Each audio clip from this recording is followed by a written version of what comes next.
Thank you very much for joining, everyone. My name's John Gregory. I'm one of the co-leads for Hacking Health Waterloo. I'm thrilled. This is very exciting. Breaking slightly new ground, doing a virtual Hacking Health cafe, which of course can go well beyond Kitchener Waterloo. I'm also really delighted in terms of who we have as presenters here this evening. Two presenters, both of whom I have got to know really well, and I'm really pleased. So Patrick Myles is CEO of Huron Digital Pathology. And I first came across Patrick last June at the Communitech Data Hub. I don't want to give too much away, but really the essence of what they have managed to do in the digital pathology field really blew my mind. I was reading Deep Medicine at the time, and I just thought this was fabulous use of technology. And then our second presenter is Josephine McMurray, Associate Professor at the Lazaridis School of Business and Economics. I've known Josephine for a good while. She's a very strong supporter of Hacking Health, both in Waterloo and beyond. And I had the benefit of collaborating with Josephine last year when we ran the Hacking Health hackathon in conjunction with the True North Festival. And Josephine masterminded then a finale event. And we will come to that. So we really have first-class presenters. And I think also a whole nature of Hacking Health is that we really should be able to adapt and innovate, and therefore going virtual for this cafe just seems exactly the right thing to do. So if I just flick through a couple of slides, we're right at the end. I'll come back in the fact that, yeah, we are actually, as a global network, I think that COVID-19 is a real time for collaborating as really on an international, national basis. So we are looking at a real global effort for collaboration around COVID-19. We've got a call tomorrow, so please watch that and how you might be able to be engaged in that. Hacking Health, if you didn't already know, is a global, very grassroots network of chapters worldwide who've now run more than 150 hackathons since 2012. We've certainly run a couple in Waterloo, and it's a inspiring effort and a lot of fun. Just wanted to take a moment just to thank our sponsors, Desjardins particularly, who have been national sponsors of Hacking Health in Canada for a number of years, Fasken also, and a partnership with Digital Health Canada. So coming back, full circle, coming back to Myles, as I suggested, Myles is the CEO of Huron Digital Pathology, up in St Jacobs, just north of Waterloo, so very kind of local. Before joining Huron Digital back in 2014, Patrick had spent 18 years at Teledyne Dalsa in Waterloo. Most recently, as Vice President of Business Development, is board member of Digital Pathology Association. But I don't want to give the game away, but I'm delighted to have Patrick presenting. I was so impressed with both his presentation of himself and his colleague back at the Communitech Data Hub last year, back in June. And I am sure that you will find his presentation really interesting. So Patrick, I'm going to hand over to you in a minute. After you presented, I think we'll open up so that people can ask any questions of you. And then we'll dig in with Josephine to learn more about her hackathon research and finale design around mentoring. So let me make sure that you have control. Bear with me just one sec.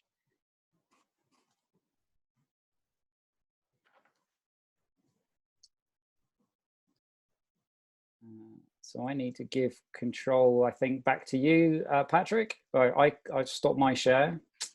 Okay. Just give me a second here. I think I can share this, and you tell me if you're seeing a That's fantastic. We can PowerPoint screen, that's perfect. Okay.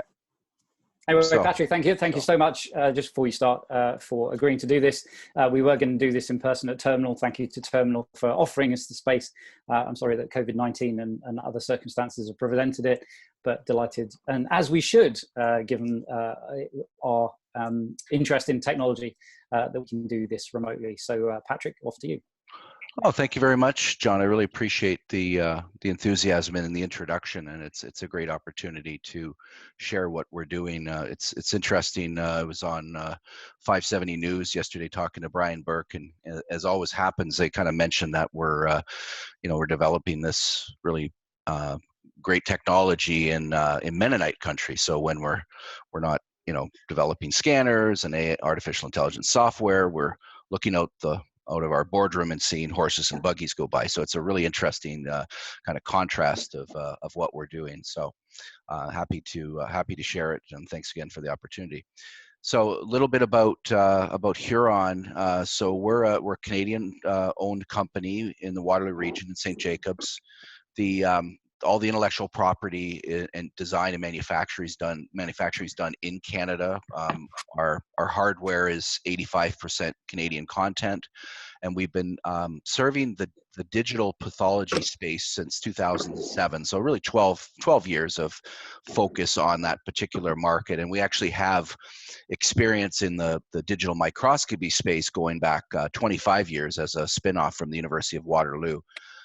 The customers that we serve are diverse and high profile.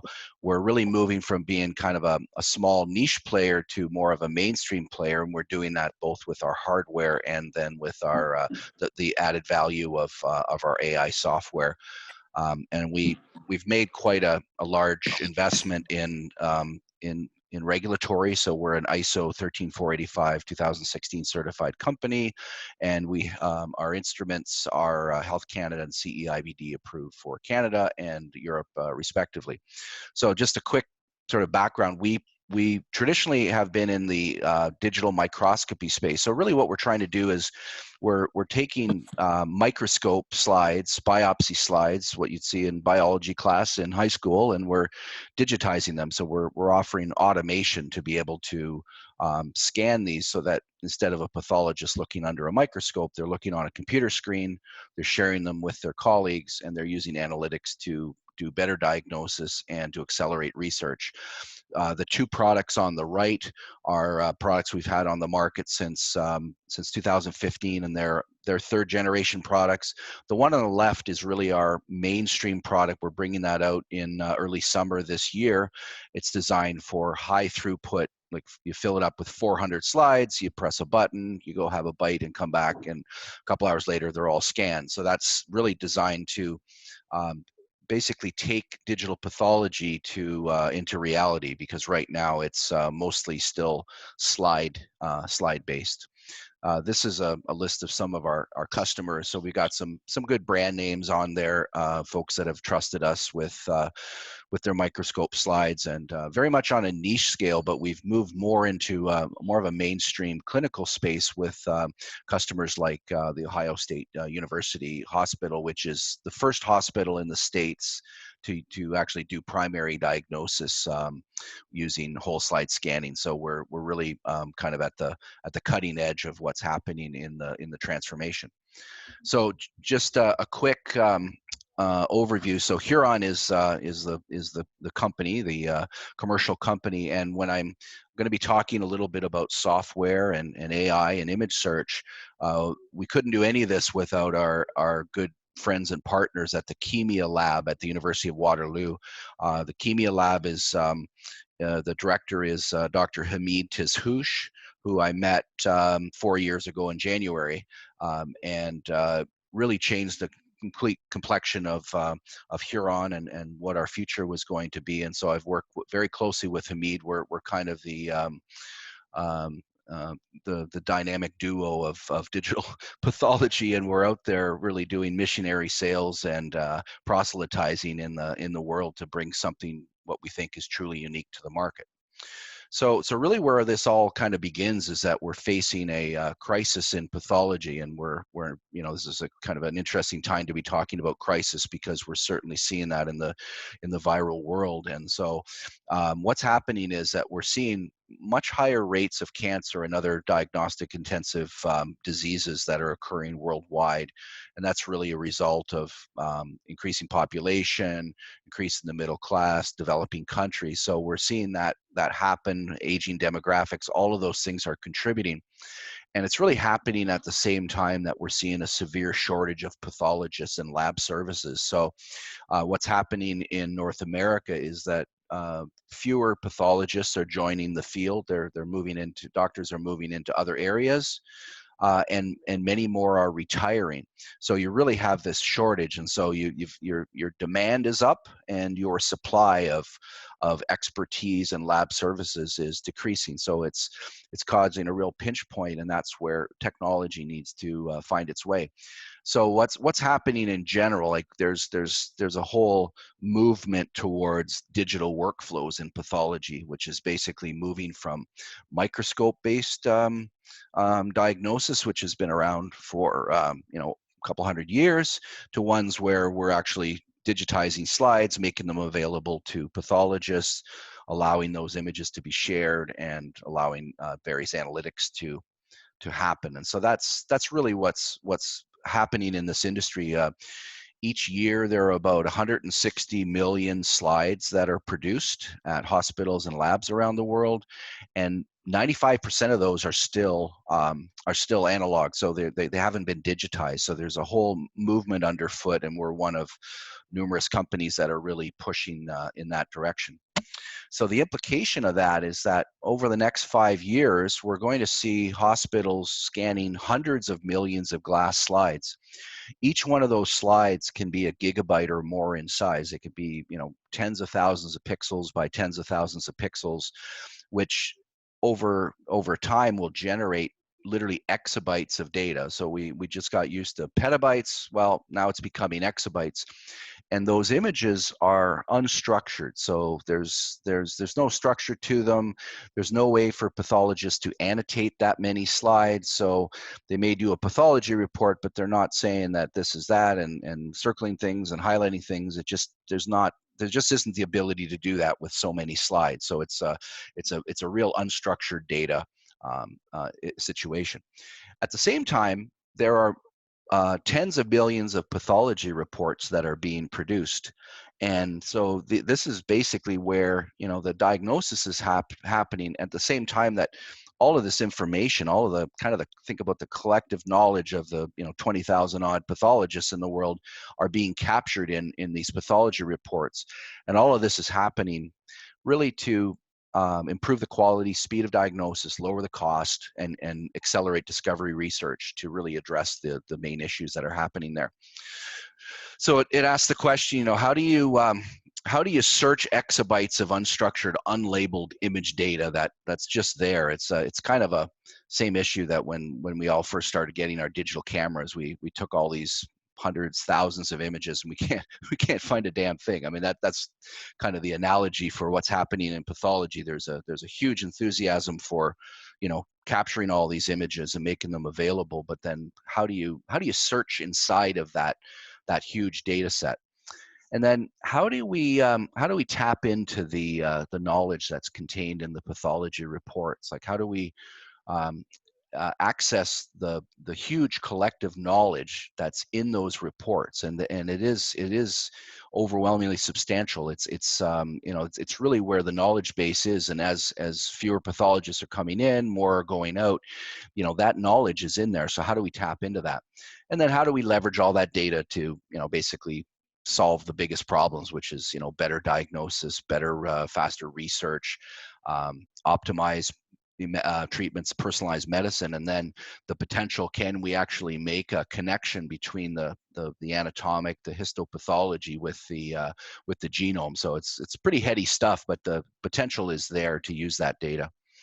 So what we've done is, so we've have this expertise from a dozen years of scanning whole slide images, these big gigabyte images, and we've married that with some very unique technology that's able to basically think of it taking almost a thumbprint, a fingerprint of this whole slide image. And so what we do is we take this gigabyte image, and using AI, we're able to basically identify 70 to 100 of that slide. We call it patches. That represent the uniqueness of that slide. So these are 70 to 100 really unique patches of that. And then we have patented technology that is able to convert those patches, those 1000 by 1000 pixel patches, into binary barcodes. And when we do that, you basically have a slide, and each one of those slides is then, we do the AI to get the patches, we create the barcodes, and then for each slide, we basically are able to represent them as a series of barcodes. And where it gets really interesting is that basically what we're doing is we're able to take something that's a gigabyte in size, and we're able to represent it as kilobytes. So you have, think about, we call it a bunch of barcodes. So we're taking the images, we're doing our indexing, we're using the AI and our knowledge and technology to index these images, and then we're creating this bunches of barcodes for each image. So each image has a bunch of barcodes. Now, once they're in barcode form, because they're so small, they're really easy to compare with each other. So then what we can do is basically compare a whole slide image or portions of that image with huge data sets of images that have already been indexed. So you can imagine you've got a pathologist who's looking at a new case, and they highlight an area going, I'd like to know if anybody else has seen an image that's similar to that. And so they select that image, and then they search the data set in their hospital or maybe across the province or across the country, and they find similar cases. And then once we find the cases, there are pathology reports that are attached to those cases. So basically, we're offering an opportunity for the pathologist to really connect to the knowledge of trusted colleagues in particular subspecialty areas. So they can look at, a half a dozen or a dozen or 20 or 100 other cases that look similar, see what their colleagues said about it, and help actually use that knowledge to help them with the diagnosis. And once we've done all of the initial indexing of all those images, that search functionality can happen in real time. So we can search at this stage, and it'll just keep getting faster, but at this stage we can search 100,000 whole slide images per second. So the speed at which we can find search results and be able to deliver those, and for the pathologist to compare them and go, okay, those ones are the same, and what did Dr. Johnson say about them, that can happen basically in real time. So we're taking something that could take, in some cases, weeks to get a second opinion, or a third or a fourth, to one where you're literally getting 10, 20, 30 second opinions in a matter of seconds. So we kind of affectionately call this utility, and this is just kind of one use case for this, but it's one that kind of captures the imagination, is this idea of a virtual peer review. So I'm more of a business person. I'm not a mathematician. I'm not a medical doctor, but generally the doctors like to get together and do a peer review where they get together with other experts and compare notes and say, all right, what have you seen? Have you seen anything like this? And it could be within their area or other areas. So imagine you have a pathologist, and again, this is in real time. So you have a pathologist in a particular area, and they're looking at a slide, and they're going, geez, I'd like to know if anybody else has seen anything similar to that. They can basically query the search engine and find other cases other slides that look similar in either in their hospital historically, or in other areas of the hospital or the province or network or wherever it happens to be, and then read the pathology reports from trusted colleagues. And then by doing that, we can basically provide what we call computational consensus, so that if you're searching for something, you find things that are similar, and a majority of pathologists are saying it's X or Y. where basically it's screaming out that it's a particular type of carcinoma, for example. We just we finished a validation in the summer last year using 33,000 slides, 11,000 patients from the National Institutes of Health. They have this TCGA data set, and we indexed all of those, and then we did a validation, both a statistical validation, and then we had the participation of 3 pathologists, and that the results of that were published in Nature Digital Medicine last week. I think I just sent John the link to it. I believe he'll send it out to participants this evening. And basically what we found is that if you have enough samples of slides from particular primary sites, we can achieve up to 100%, basically 100% classification of particular diseases, given the right number of cases, and so we can really bring about this concept of computational consensus. So let me show you kind of how it works. Is everybody able to see the slides that are on the screen? Yeah, I can see. Okay, great. All right, so these are whole slide images.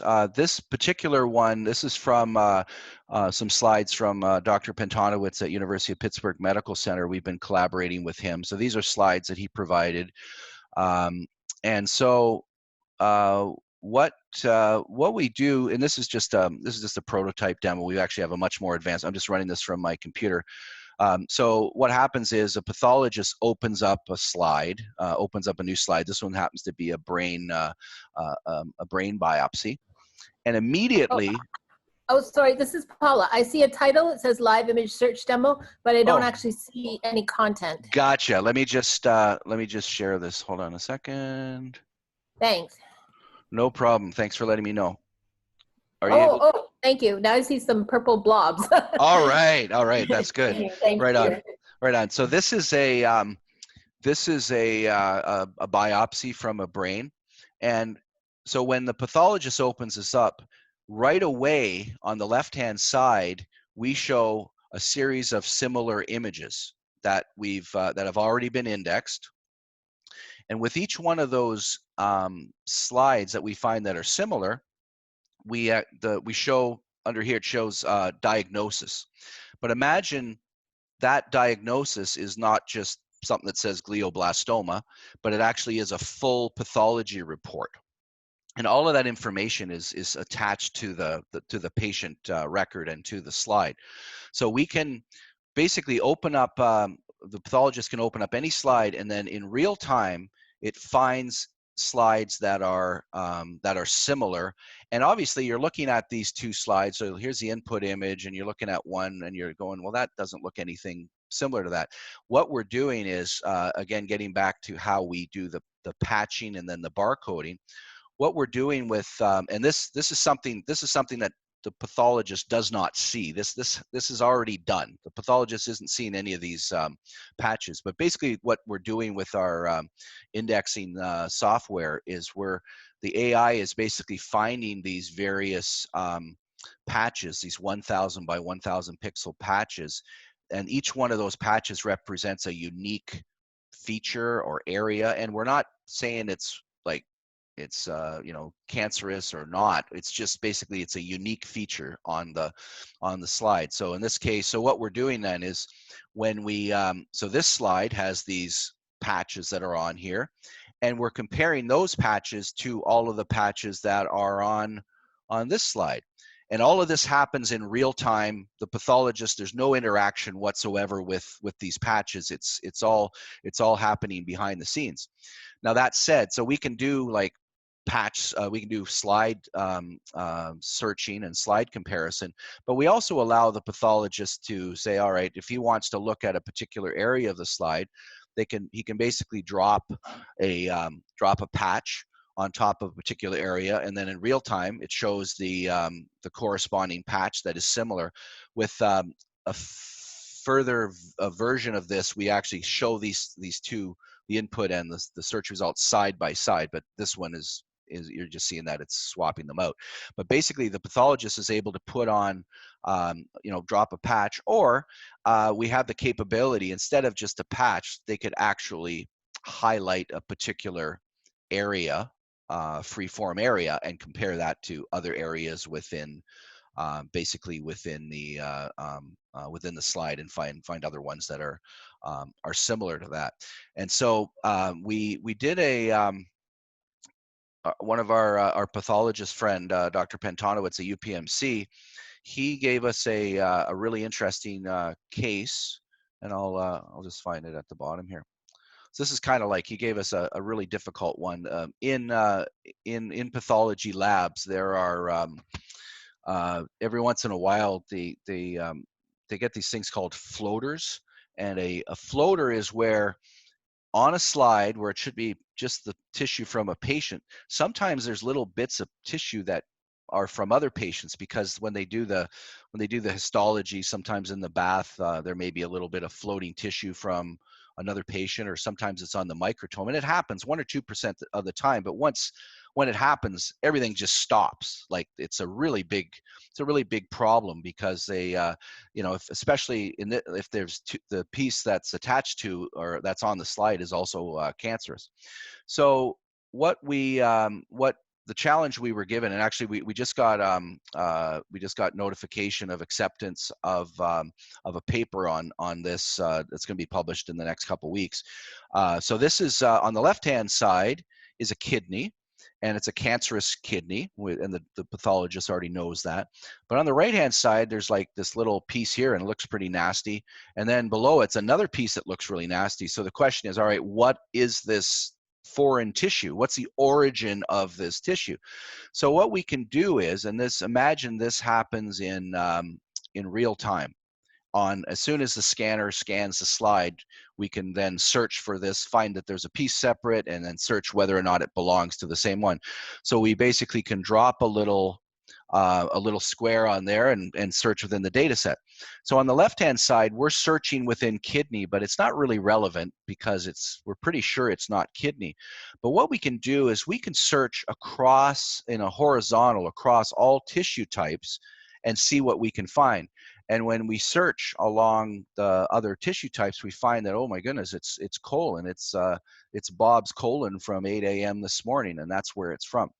So really what it's doing is it's finding the origin of that tissue, and it's effectively replacing a expensive, time-consuming DNA test, and it's doing this in real time. So it's an example of both, the utility of it from a lab operations standpoint, but it's also basically has the potential to find the origin of cancer, because the nature of cancer is cancer often metastasizes. It starts in one organ and it moves to another one.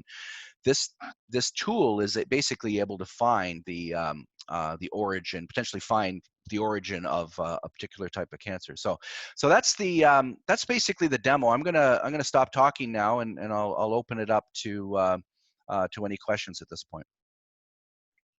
Patrick, thank you so much. Yeah, I mean, the bit that I picked up on was that you're taking potentially a 5 GB pathology slide image and replicating it, as you say, as a bunch of barcodes, which is just kilobytes, which means, of course, then you can run comparative analysis across huge databases. It blew my mind. I just found that incredible.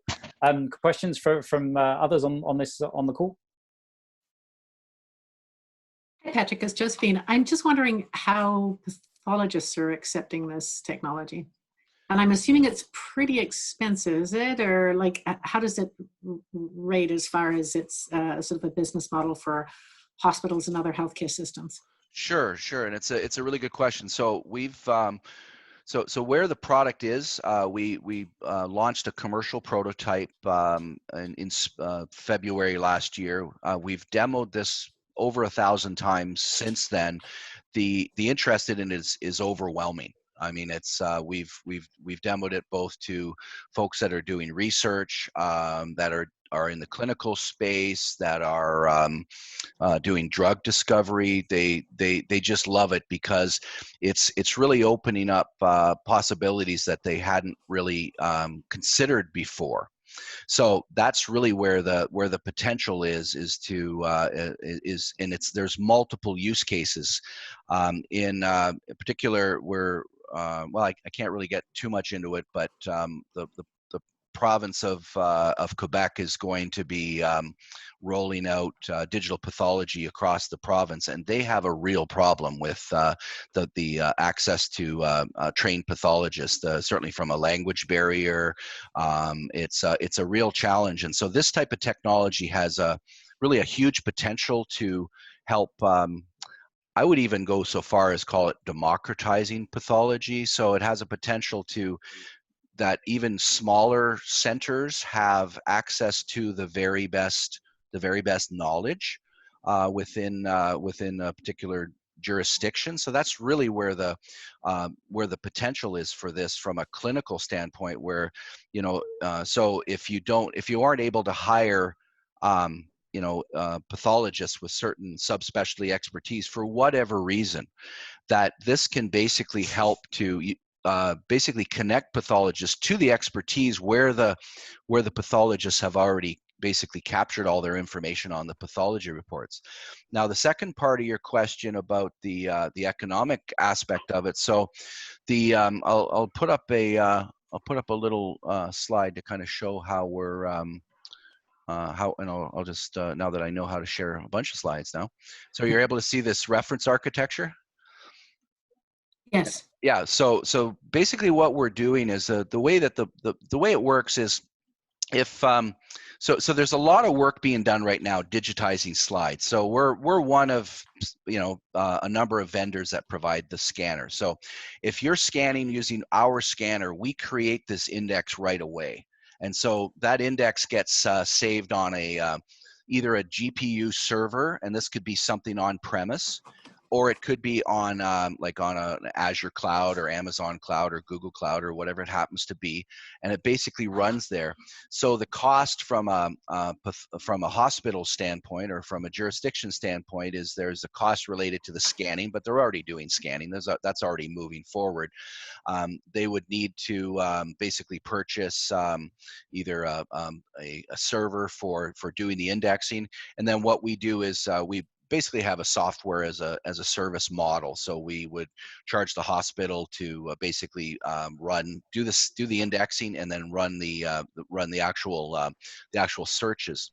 But then what we're doing is we're keeping this very open architecture, so we can index not only from our slides but from other scanners, and so a lot of that data is already existing. And then finally, the way we're rolling it out is we're basically making this service available sitting on top of existing platforms.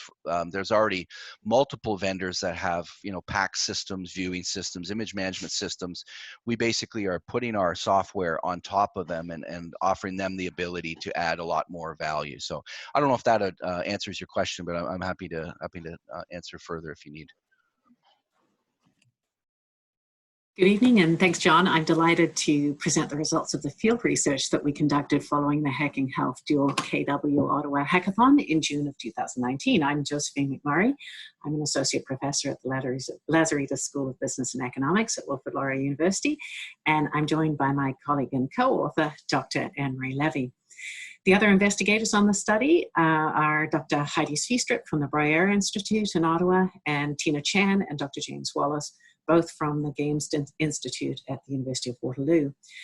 Our paper from this research will be published in the proceedings from the Human-Computer Interaction Conference that was to be held at the University of Hawaii in May. Those proceedings, while it is not going forward, should still be available in June of 2020.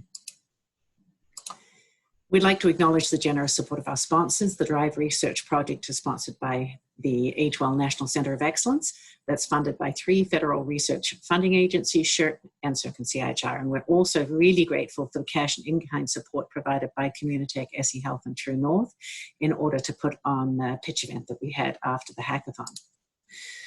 The backdrop to the research project was, as mentioned, a dual city hackathon that was coordinated through Hacking Health, and it took place in May 2019, both in Ottawa at the Shopify headquarters, sponsored by Laurier, and in Kitchener, sponsored by the City of Kitchener and Hacking Health.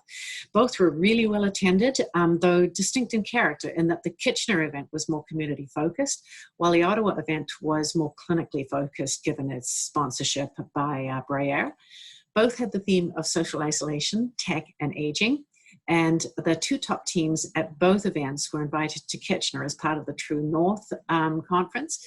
And they were invited to pitch their idea at an evening sponsored by AgeWell, and with a $1,500 prize that was being provided by St. Eliz Health. And included in that was an opportunity to interact with this multidisciplinary, multi-sectoral group of people from the community following the pitch event.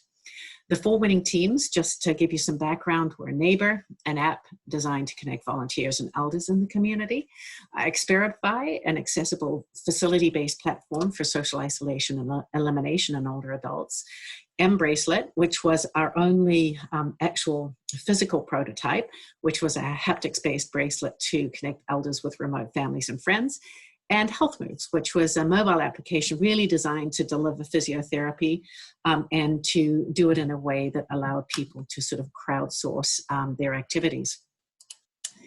So just to step back a little bit and talk about hackathons, they've become increasingly popular in communities and also within organizations, even internally. They provide rapid hands-on opportunities to explore innovative solutions to problems which are usually fairly complex problems and things that have as yet to be solved. They've been lauded for their authenticity and occasion for experimentation, as well as their ability to help build community.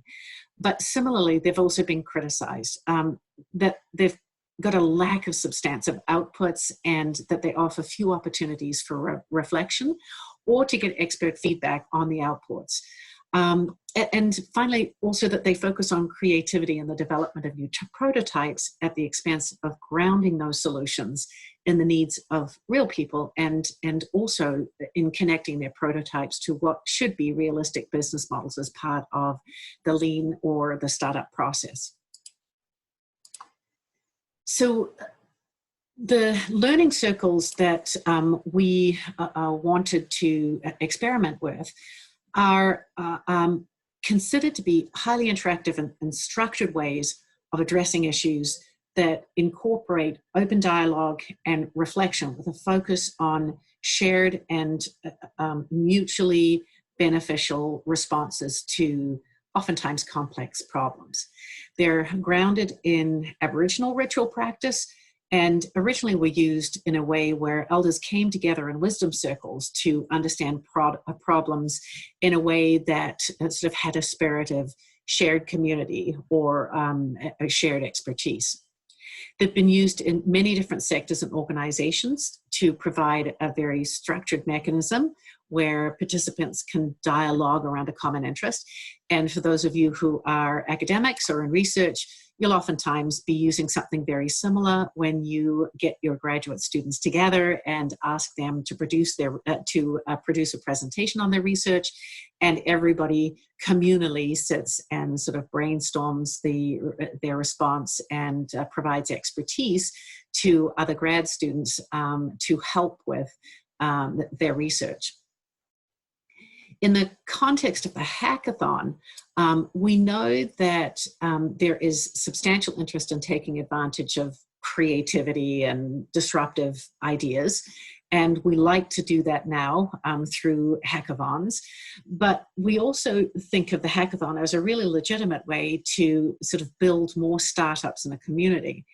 And the startups tend to focus on agile methods that really fast track the connection of a prototype or a solution with a business model. The idea being that it's not just for the sake of the solution, it's always at the idea that you're actually building some sustainable way of delivering that solution to the market. And this model of lean startups actually is really consistent with user-centered design, where you tend to involve stakeholders very early and very often, and you get them iteratively developing ideas through the phases of your design process as you design, gather, evaluate, etc. But it's honestly never been sort of formally looked at when it comes to hackathons. What we hypothesized was that introducing a learning circle event, as we did, where hackathon teams who may not be familiar with user-centered design processes might interact with key stakeholders on equal ground, gather new requirements, and perhaps even confirm the validity of their business model if they have one when they come with it. And that ultimately this could positively contribute to hackathon teams connecting their prototype to a business model, and ultimately, by extension, that startups theoretically would happen more consistently. So this would help to allay the criticism that has been lobbed at hackathons around there not being particularly fruitful when it comes to startup businesses that come out of them. So a little bit about what we actually did. The study leveraged the multi-city hackathon with the theme of social isolation and aging. And the 4 teams came and they pitched a 5-minute pitch to the judges and to the audience, and then had 3 minutes of questions and answers. What they then did was 2 members from each team were assigned a multidisciplinary, multi-sectoral group of mentors for a 30-minute learning circle. Learning circle.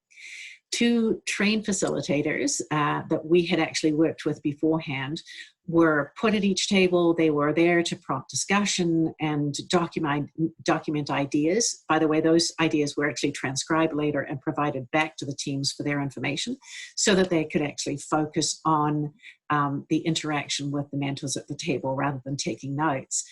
The mentors were actually purposefully selected for that first learning circle in order to match their skills and expertise in either a technology or a sector, so that we could really try and make those learning circles sing. The mentors there were a substantive number of them, and they were pulled from innovation hubs, health service organizations, industry, not-for-profits, advocacy groups. We also included a number of individuals with lived experience, and they came in some cases with friends or family. We also had a second round of a learning circle where the participants, mentors, chose which team they wanted to go and interact with in the second learning circle. What we found is that was very freeform, in that the learning circles tended to break up a little, and we had groups of people moving around the area where we were having this event, having informal discussions and trying out the technology. For the researchers, within 2 weeks, we were able to connect with 12 of the founding team members. At least one person from each one of the teams was interviewed, and we had 30-minute semi-structured interviews with the teams. And the question prompts that we actually we used for those interviews explored their perceptions of the co-design sessions, of the learning circles, and we wanted to find out about their quality, the type of feedback and insights from mentors, kind of context on resources that were generated, and also just whether or not it had contributed to moving them through this lean startup process. Just a little bit about the teams and the mentors. Not surprisingly, in many technology hackathons, a good proportion of and in fact 78% of the team members were male, mostly under the age of 34. Our mentors, however, by both design and just accident, we ended up with gender parity, so as many males as females, And it really was sort of more a focus on community and industry connections that we had worked on. So it was a very purposive sample that we came up for the mentors. Using in vivo software, we analyzed the transcripts from each of those interviews, and we came up with 3 themes that started to emerge from those conversations: building a shared understanding, stakeholder culture clashes, and mentor preferences. So I'm just going to run quickly through those. Building the shared understanding. Market risks with new products is best mitigated when you have interdisciplinary teams and users iteratively engaged in the different phases of the development life cycle. And what we found is that in the learning circles, the pitch teams confirmed the value of involving stakeholders with new perspectives. And in fact, ME said there was quite a variety of people there from different walks of life. We were able to come up with a lot of different ideas. We also allowed members of the teams who are not involved directly in their learning circle to participate in the learning circles of other teams. And what we heard was that this really helped to build networks of expertise between the pitch teams, and also contributed to other mentors better understanding the potential of the solution to the focus problem, because we had these kind of experts in the audience as well.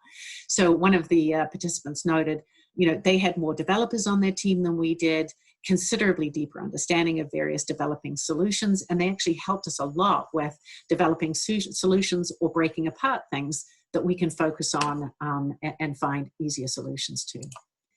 The second theme was the stakeholder culture clash. The hackathon culture of socializing, solving problems, developing skills has been criticized as being sort of, almost like a technological solutionism cult, and that it overly caters to sort of a male approach. Somewhat in contrast to this perspective, we had a lot of different mentors, and we had gender parity there.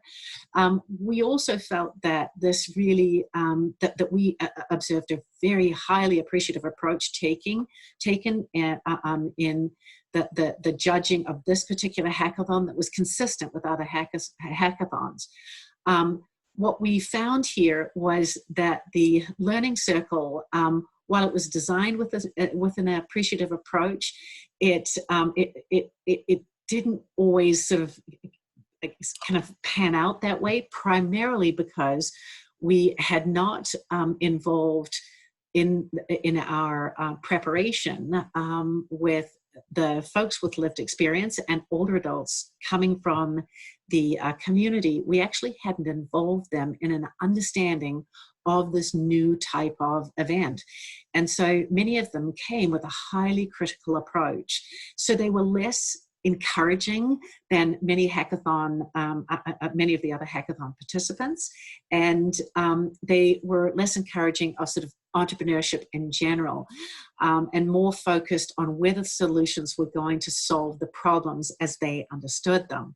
So for instance, RP noted they were interested in solutions, but they weren't coming from a perspective of, I made solutions for things before and I'm going to apply my experience here. At least that's what I thought of it. So he had really felt that that it was a lack of understanding of the design and prototyping and entrepreneurship process got in the way of some folks actually being able to work with the teams to come up with and improve their model rather than to just critique it. Many of the industry mentors did, however, provide feedback that was very cast in positive language, and it was consistent with their understanding of startup culture, and this motivated some teams to really consider commercializing their product. As JP noted, we talked about doing a startup with it because we got a lot of positive feedback from the event. We talked to a bunch of different clinicians, people who run physio clinics and stuff like that. So clearly, they took a lot of positive feedback away from other entrepreneurs and other professionals who are working actually in the sector.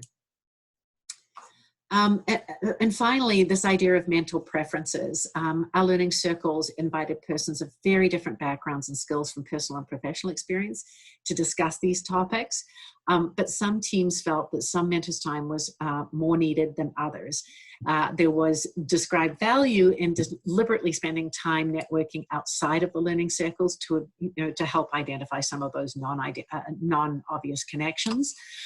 So AS talks about a person that they actually met during the co-design event, and they really wanted to speak with her, and they had to sort of, they had to listen to everybody else's feedback. But as soon as they heard the feedback from this one person in their learning circle, they knew that this person was the person that they needed to speak with more. They actually did connect with her outside of that, outside of the learning circle as well. And finally, a recurring participant concern was that the high number of mentors and limited time allotted for in-depth discussion at the learning circle really did sort of get in the way of their being able to participate fully. It was also noticed that by some of the teams that if they'd known who was actually coming to the event beforehand, specific mentors in particular, they would have prepared questions for them so that they could have got gotten more feedback directly from them as well. So some practical words of advice, and we've come up with this list merely just from our learnings from that event. First of all, that learning circles can help hackers to develop a deeper understanding of their domain, of the technology use in the domain, and their potential users and funders of the technology once it is commercialized. It did help to align expectations of hackers and mentors pre-event, but we did not do enough of it. So we made a lot of assumptions that the hackers would understand the mentors' perspectives and the mentors the hackers. That clearly would need to be specifically addressed. And my third point is, about it, with respect to that, is educating mentors about startup culture and process, and to get them to focus more on an appreciative rather than sort of this approach, rather than this critical discourse that they seem to get into. The final thing from that perspective is just to share mentor lists with teams to help them pre-plan those appropriate questions. From the team's perspective, they wanted really longer learning circle sessions, and we were constrained by time and the number of people we had in the facility. Learning circles oftentimes happen over a period of time. There are multiple sessions, and they generally last about probably 90 minutes. We had a lot of mentors in each team, and had we shared the mentor bios with teams ahead of time, we probably could have actually had them curate some of those lists so that they could help to choose who would be useful for them. But probably as much as we had sort of 10 to 11 people, 12 people in the learning circle, we should try and keep it down to between 7 and 9. We would like to better train our facilitators, should we do this again, just so that they can help to manage the traffic of questions and to try and just ensure that all voices are heard. We were sensitive to the fact that for a couple of the teams, they really wanted to have all of their founders participating in the learning circle. They felt that it really was difficult for them to get as much as they could have if there was just 2 people from each team. That was a logistical issue that was associated with this particular event, and I don't think that is, that's an easily solvable idea for going forward. And the 2 last things really are sort of observations. One related to the facility. We had a fairly small facility for 4 teams and the number of people that we had. And so at times it was hard to hear because the discussions were so animated, which was wonderful, but just it wasn't a perfect environment for hearing for everybody, which was noted with our older adult population. And then finally, this is something that we will follow through with the teams, but it was pretty obvious to us, even after 2 weeks, that that while these events actually built critical teamwork skills, they learned how to present, they learned how to think about which were the key ideas that they wanted to be able to speak with about with their mentors. That, and many of them found, not just many, all of them were quite positive about the learning circle idea. But we found that, you know, participation in this didn't necessarily predict that they would continue or even have the intent to continue past the hackathon. And in fact, for most of the teams who were doing this work off the side of the desk and were fully engaged in other jobs, they found that, you know, between the time that they had spoken with us in the interview and the hackathon, that they were continuing to have a lot of difficulties pulling team members together and keeping the momentum going. So that is the end of my presentation, and I just wanted to pop my my contact information up here. I'm Dr. Josephine McMurray, and my email address is here, and you can follow me on Twitter. Thanks so much for listening tonight, and I'm happy to take questions, and feel free to email me if you'd like to send questions outside of this event.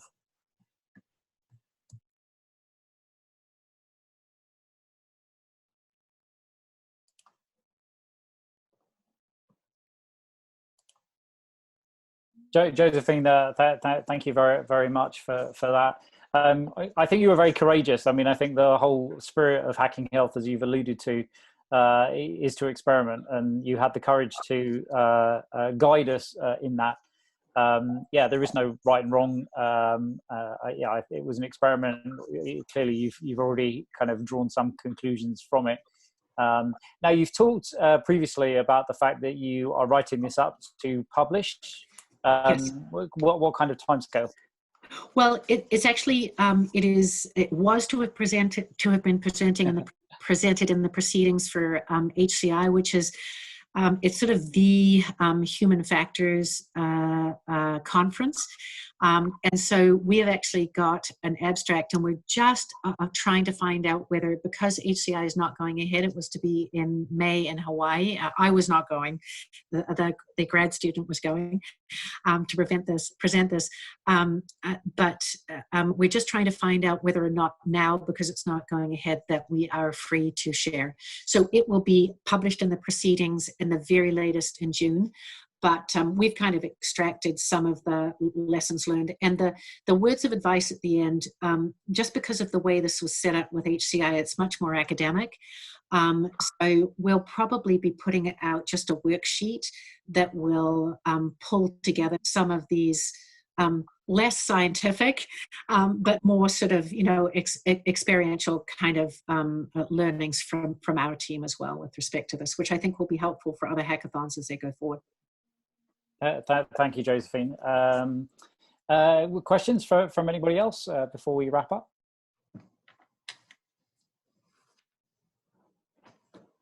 John, I've got a question for the first presenter. It seems like there's an awful lot of data there, and they're taking small pieces of it with these patches. How do they decide where the patches go? And does that mean that a lot of the other data is irrelevant and doesn't need to be analyzed? Yeah, that's a really good question. So, I mean, basically, what's happening now is that these images are being taken. These pictures are being taken. They're, 100,000 by 80,000 pixels, and they're being stored. So, generally, what's happening is they're taking the whole slide image, but they're focusing on particular areas of the slide.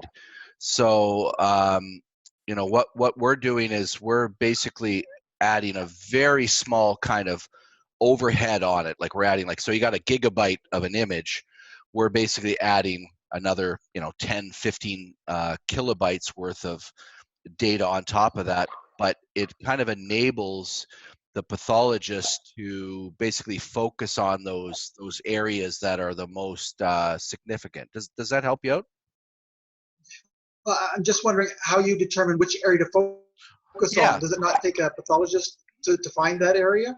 Yeah. So what we're doing is and that's really where the AI comes in, because what we're doing is, and I had a slide up that basically showed. So you're basically taking an image, and then we're doing some basically AI magic to create what we call a mosaic, which is like the most relevant patches that represent that slide. So for example, like I'm in my sunroom right now, and there's a couch, and there's a plant, and there's my computer, and there's a for example, another plant over there. So you want to be able to say, all right, in that room, here's different things that have different textures or features to them.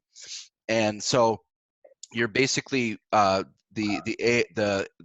AI is basically able to determine which of the areas of that image or the scene in my sunroom that are unique to that particular scene. So it's really just whatever's relevant to that scene that is unique. And if there's two plants, it probably will just take a picture of, it'll just capture the one area that's one plant. And then when it goes to search, it'll look for other rooms that have a chair and a plant and a tile floor or whatever the feature happens to be. So it's something that's basically through the through basically the way that we do the so what we'll do is we'll do like a patch selection. So we'll choose basically which patches are relevant and unique to that slide, which creates this this mosaic of all these 1,000 by 1,000 pixel patches. And then we do what we call a feature extraction. And typically what happens is after you do the feature extraction, you do some form of classification. But what we do instead is we then barcode those particular unique features of that slide. So that's really what the AI does it, and it does it automatically. And that's kind of the black box aspect of it. That's kind of what AI does really, really well, is it does feature extraction. But what makes this very kind of what we call pathologist centric is that the pathologist at the end of the day is he's looking at, or he or she is looking at an image and going, all right, here's 10 search results. They're in charge. They could look at all 10 and go, there's nothing there for me, and then they can completely ignore it. There's no computer telling them what to do, but they're using the AI to basically say, all right, these things are similar and you may want to look at them. Okay, so the initial learning curve, I guess, for the AI is some data that somebody has generated already, and then the AI starts looking at slides, and based on the original data and its own learning curve, it finds interesting portions of the new slides and compares them to the old one and says, this is the same as the old one, it's the same disease kind of thing. Yeah, exactly. Well, what it does is it's basically, it applies the same type of patch selection for all of the slides. So let's say a good use case would be, let's say you have a hospital that has a million digital slides. So they've already gone through a process. They've digitized all of them using scanners. It could be Huron scanners. It could be somebody else's. They've basically captured all of those, and that's really where we apply the indexing technology to basically select patches.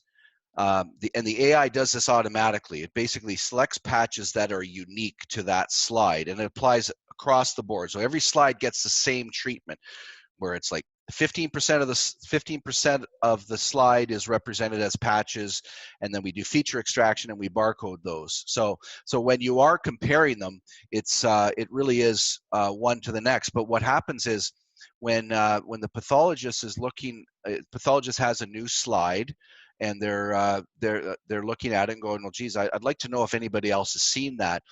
What they're doing is they're basically finding all the other slides that look similar, and then they're reading the pathology reports, and they're going to decide based on that whether or not that information is relevant. And the reason I say this is that there's a lot of AI right now where basically a black box says whether something is cancerous or not cancerous. You can't ask that black box why they chose that it's one or the other. What we're doing that's unique is that we're using AI to deliver those search results, but the decision making is still with the pathologist. The pathologist can look at all those search results and go, oh my goodness, there's 5 of those that are exactly the same, and here's what they said about it. Chances are it's X. So they can use that, but they can also not choose to use it. So it's a very pathologist-centric approach, which is different than just a black box telling you, it's X or Y. So it makes a big difference. Thank you, Patrick. Thank you. Any other questions for Josephine or Patrick? It's Paula. Question for John or Josephine or Anne-Marie. There were a lot of teams in Ottawa and Waterloo for the hackathon. Do you know if any of them went forward to become a startup? I had a little bit of correspondence with them in the, I would say, months after, probably up until Christmas. I have not reached out to them, and yeah, listening to Josephine has prompted in my mind, similarly to you, Paula, I should go back to them and get an update from them. So I will look into that as a matter of course now. Josephine, do you know? I know that both Neighbour and Bracelet did not. Health Moves was sort of along the startup curve, but they were doing this off the side of the desk. And Experify, I think they too had some talks with long-term care homes. So I think they were sort of further along. I'm not sure that Health Moves was going to move along. I mean, even though there was a physician involved with it, I'm not sure that they were, that they had that it was going to move past the sort of what they did with us. So maybe Experify, but I think both of the KW teams, neither of them went forward. So just for me to wrap up, unless anyone else wanted to contribute, I was just going to say thank you very much to both Patrick and Josephine. I think it's wonderful also to know that we have 2 Waterloo region kind of initiatives and the work that's going on here and the kind of pioneering. Thank you very much for presenting. We will continue to follow with interest. Was there a comment from anybody else? Josephine, this is Patrick here. I'm a Laurier grad, and my daughter's just graduating from Laurier. So once everything clears up here, we have to get together. It sounds great to me. Let's connect on LinkedIn. It sounds great. Right on. Awesome. Fantastic. So you're a matchmaking service. There you go. Yes, you are. We just definitely swipe right. Yeah. So anyway, thank you both very much, and to everyone else that also dialed in. There is a call actually tomorrow, which I'll be part of. We're looking about global hacking health virtual collaboration in an effort to combat COVID-19. So look out on social media, either Hacking Health Waterloo. In terms of future virtual Hacking Health cafes, in discussion around those. So again, either look at Meetup or our usual social media channels. But I think from tonight, thank you very much. I wish everyone to stay safe. Patrick, Josephine, thank you very much for presenting.